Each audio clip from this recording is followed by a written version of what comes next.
সংগ্রামী সাথী ও বন্ধুগণ, হয় হাসি মুখে আমরা সেই ত্যাগ করতে প্রস্তুত রয়েছি, জীবন দিতে হলে জীবন দিতে প্রস্তুত রয়েছি। সন্তান যারা গাদ্দার এবং বিশ্বাসঘাতক হিসেবে পরিচিত হবে, প্রমাণিত হবে, আগামী দিনে তাওহীদি জনতা তাদেরকে ঠাঁই দেবেন না।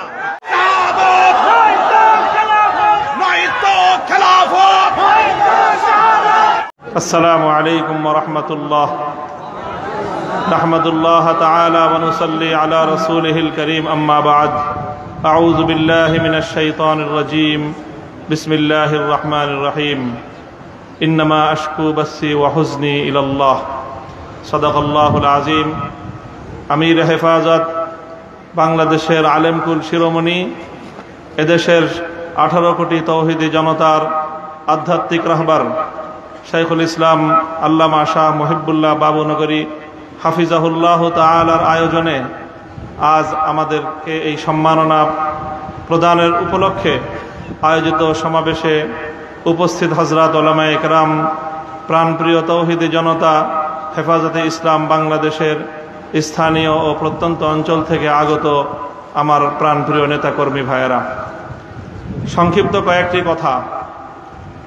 আমি এবং আমার সহকর্মী, আমরা আপনাদের ভাইয়েরা যারা দীর্ঘ কারাবরণ করেছি, কারাভোগ করেছি, আমাদের কারামুক্তির পর দেশব্যাপী আপনারা যে আবেগ এবং উচ্ছ্বাস প্রকাশ করেছেন, আমাদেরকে যে আপনারা সাহস জুগিয়েছেন, এর মাধ্যমে একদিকে আমাদেরও দায়িত্ব বেড়েছে, আর একদিকে আপনাদেরও দায়িত্ব অনেক বেড়ে গিয়েছে। প্রথমে আমি আমাদের দায়িত্বের কথাটা বলি। আলহামদুলিল্লাহ, আমাদের কষ্ট হয়েছে। আমরা এটা বলবো না যে জালিমের জিন্দানখানায় আমাদের কষ্ট হয়নি, তা নয়। আপনজন থেকে বিচ্ছিন্ন থাকা, স্বাধীনতার জীবন হরণ করে বন্দি খাঁচায় আমাদেরকে বন্দিত্বের শেকলে বন্দি করে রাখা, এটাই ছিল আমাদের জন্য অনেক বড় যন্ত্রণার বিষয়। সেই বন্দিত্ব থেকে মুক্তির পর দেশব্যাপী হেফাজতে ইসলামের নেতাকর্মীরা এবং সারা দেশের দলমত নির্বিশেষে সকল শ্রেণী ও পেশার তাওহীদি জনতা যেভাবে কারামুক্ত হেফাজত নেতৃবৃন্দকে উচ্ছ্বাসের সাথে, আবেগের সাথে বরণ করে নিয়েছেন, তাতে আমরা বুঝতে পারছি যে আমাদের আগামী দিনে আমাদের দায়িত্ব অনেক বেশি। এবং আলহামদুলিল্লাহ, আল্লাহ পাক রব্বুল আলামিনের নিকট আফিয়াত চেয়ে আল্লাহ আমাদের জন্য সহজ করুন, এই দোয়া করে শপথের বাণী উচ্চারণ করতে চাই। আমাদের সকল কারাবন্দীদের পক্ষ থেকে আমি সে কথা উচ্চারণ করতে চাই। ইনশাআল্লাহ আল্লাহর জমিনে আল্লাহর দ্বীনের ঝান্ডা সমুন্নত রাখতে, আল্লাহর পয়গম্বরের ইজ্জতের হেফাজত করতে, এদেশের নাস্তিক্যবাদকে রুখতে, এদেশে ইসলামকে উপড়ে ফেলার সকল ষড়যন্ত্রকে রুখার জন্য যদি এর চেয়ে বড় ত্যাগ এবং কোরবানির প্রয়োজন হয়, হাসি মুখে আমরা সেই ত্যাগ করতে প্রস্তুত রয়েছি। জীবন দিতে হলে জীবন দিতে প্রস্তুত রয়েছি। সন্তানদেরকে যদি ইতিম করতে হয়, সেজন্য আমরা প্রস্তুত রয়েছি। স্ত্রীদেরকে যদি বিধবা করতে হয়, সেজন্য আমরা প্রস্তুত রয়েছি। মায়ের বুক যদি আমাদের খালি করতে হয়, আমাদের মায়েরা বুক খালি করে চোখের অশ্রুতে তাদের কলিজার টুকরা সন্তানদেরকে মাটির নিচে খোদার হাতে সুপর্দ করবে। কিন্তু ইসলামের জন্য, ইসলামের বিপক্ষ কোন শত্রুর সাথে এক মুহূর্তের জন্য আপোষ করতে প্রস্তুত নয়।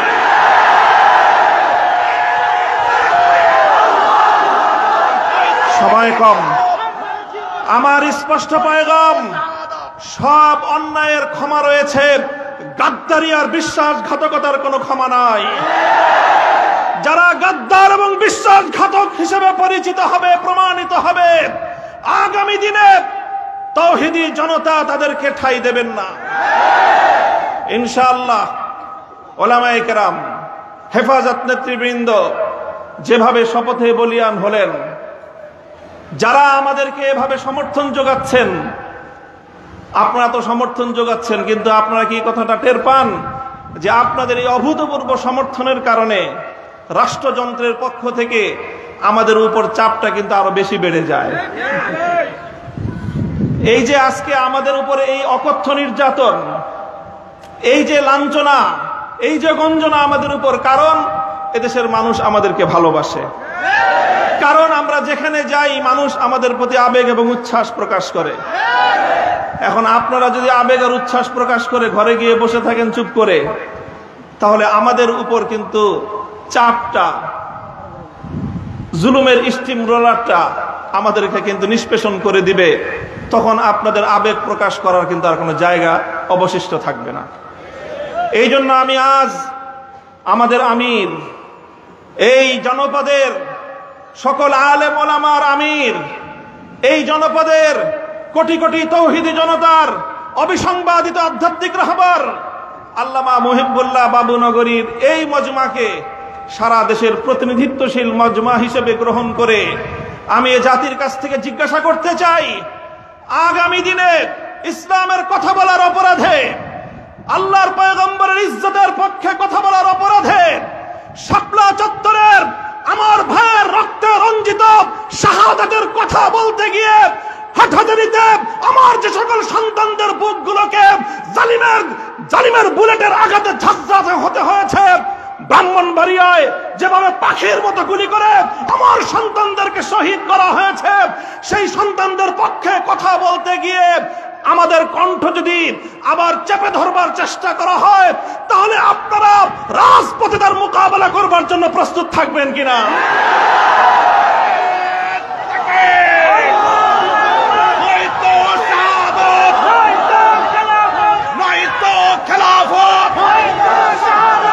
সংগ্রামী সাথী ও বন্ধুগণ, কথা দীর্ঘায়িত করার অবকাশ নেই।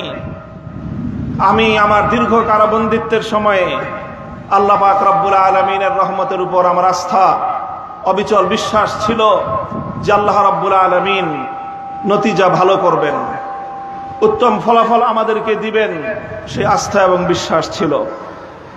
প্রথম দিকে যখন আমাদের মরহুম আমির হেফাজত আল্লামা জুনায়েদ বাবুনগরী হাফিজাহুল্লাহ তাআলা, তাকে আমরা জীবিত রেখে কারাগারে বন্দী হয়েছিলাম, তার উপর একটা বড় আমাদের আস্থা ছিল যে তিনি ইনশাআল্লাহ এই বন্দী মজলুম আলেমদের জন্য, শহীদ আমাদের সন্তানদের জন্য, ব্রাহ্মণবাড়িয়ায় নির্বিচারে হত্যাকাণ্ডের শিকার আমার শহীদ ভাইদের এই হত্যার বিচার আমাদের এই জন্মভূমিতে প্রতিষ্ঠিত করবার জন্য তিনি বলিষ্ঠ ভূমিকা পালন করবেন। আমাদের কারাবন্দীদের পক্ষে তিনি জাতিকে, জনমতকে সংগঠিত করবার জন্য বলিষ্ঠ ভূমিকা রাখবেন। কিন্তু আল্লাহ রাব্বুল আলামিনের ফয়সালা ছিল ভিন্ন কিছু। আমরা কারাবন্দী হওয়ার কিছুদিনের মধ্যেই সেই মর্মান্তিক শোক সংবাদটিও আমাদেরকে সহ্য করতে হয়েছে। আল্লামা জুনায়েদ বাবুনগরী রাহিমাহুল্লাহ তাআলা শাহাদাত বরণ করেছেন। আল্লামা জুনায়েদ বাবুনগরী শাহাদাত বরণ করেছেন। এরপরে অধীর উৎকণ্ঠা নিয়ে অপেক্ষার প্রহর গুনছিলাম যে আমাদের আস্থার এই মঞ্চে কে বসবেন। যখন জানতে পারলাম ওলি ইবনে ওলি, এ জাতির শ্রেষ্ঠ সন্তান, আস্থার মূর্ত প্রতীক আল্লামা শাহ মুহিবুল্লাহ বাবুনগরী হাফিজাহুল্লাহ তাআলা ইমারতের এই ঝান্ডা তিনি নিজ হাতে তুলে নিয়েছেন, সিজদায় শুকর আদায় করেছি, আস্থায় বুক বেঁধেছি যে ইনশাআল্লাহ একদিকে তিনি আরশের মালিকের সঙ্গে রাতের বেলায় চোখের অশ্রু ছেড়ে তিনি এই সংকট উত্তরণের জন্য আল্লাহ পাক রব্বুল আলামিনের সাহায্যকে জমিনে টেনে আনবার জন্য চেষ্টা করবেন। অপরদিকে তিনি জীবন দিবেন, কিন্তু কোন জালিমের রক্তচক্ষুকে পরোয়া করবেন না, কোন জালিমের সামনে তিনি মাথা নোয়াবেন না। এই আস্থা ছিল এবং আলহামদুলিল্লাহ আমার উপলব্ধি হলো এই, যতটুকু আস্থা শুরুর সূচনাতে ছিল, আজ পর্যন্ত আমরা আমাদের আমির হেফাজতের থেকে তার আচার আচরণ, তার ভূমিকা আমাদের আস্থার চেয়ে বহুগুণ বেশি পেয়েছি। আমাদের আমির আল্লাহর পক্ষ থেকে আমাদের জন্য অনেক বড় নিয়ামত।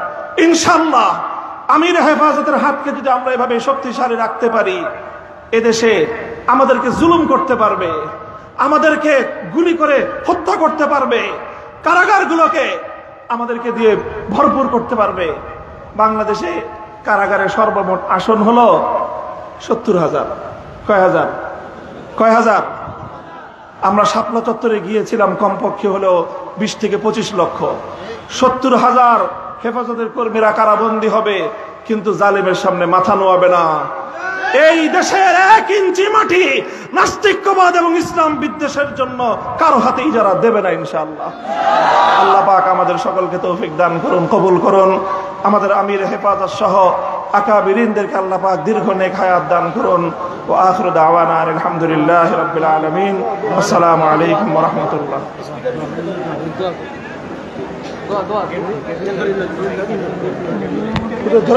একজন ধরেন মাইকটা ধরেন, শুধু বসে থাকুন। اللهم صل على سيدنا مولانا محمد صلاة تنجينا بها من جميع الأحوال والآفات وتغسلنا بها جميع الحاجات وتطهرنا بها من جميع السيئات وترفعنا بها عندك أعلى الدرجات وتبلغنا بها أقصى الغايات من جميع الخيرات بالحياة وبعد الممات إنك على كل شيء قدير. اللهم أعز الإسلام والمسلمين واخذل الكفرة والمبتدعة والمشركين.